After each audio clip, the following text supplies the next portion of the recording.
It's a program first. I speak for myself and the school and Coach Daniel. We couldn't be more proud of the way the girls played, and it's a great ending to a great season that really prepared us for today.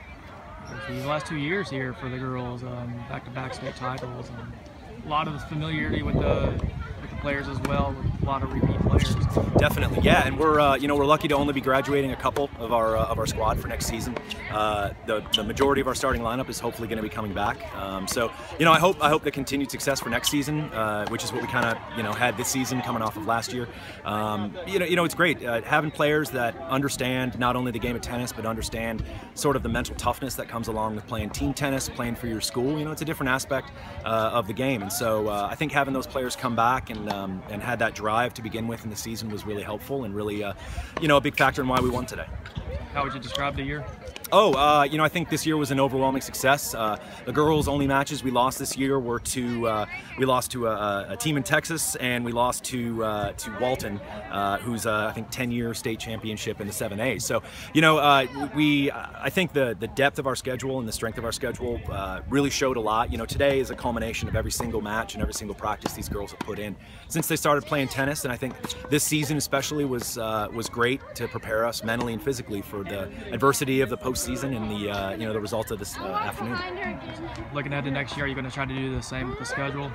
Yeah, I think the tournament, we have a lot of players that are doing individual tournaments, but being able to do that as a team, I think, was a huge bonding factor. The guys as well, we got a chance to play a First at Buckhead tournament this year, and I think it had a lot to do with bringing the team together and humbling us a little bit, and showing us that we can always improve, which is something that as a team that wins a state championship, you have to remind yourself of. You can always get better. This is never the maximum ability of your players and of yourself, and hopefully we can repeat that for next year, because I think that's something every player needs to be able to be reminded of. With 2 straight state titles, what kind of message do you send to players to kind of not get complacent and kind of keep motivating and keep going for it?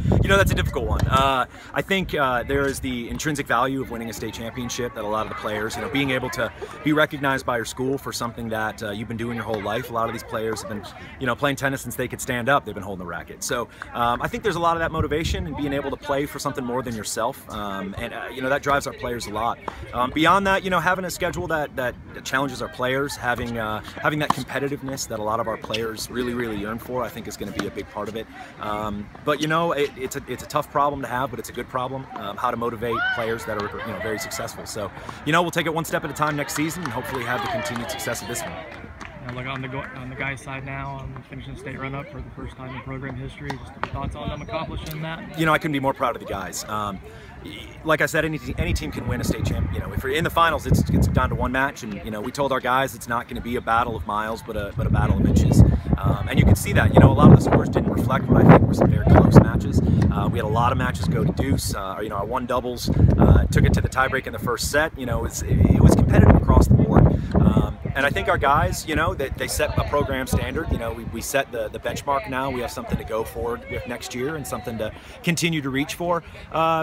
But making your first appearance in the state championship, it carries a lot of pressure, carries a lot of anxiety that I think a lot of our players had to overcome today. And Marist, this is I think their fourth state title in a row, and they showed it. They're an amazing program, and their coach Tommy was a class act, and their players. If we're going to get beat, it's a great program to be beaten by. It's never easy, but we're going to lick our wounds, and hopefully we can move beyond this year and raise the bar for next.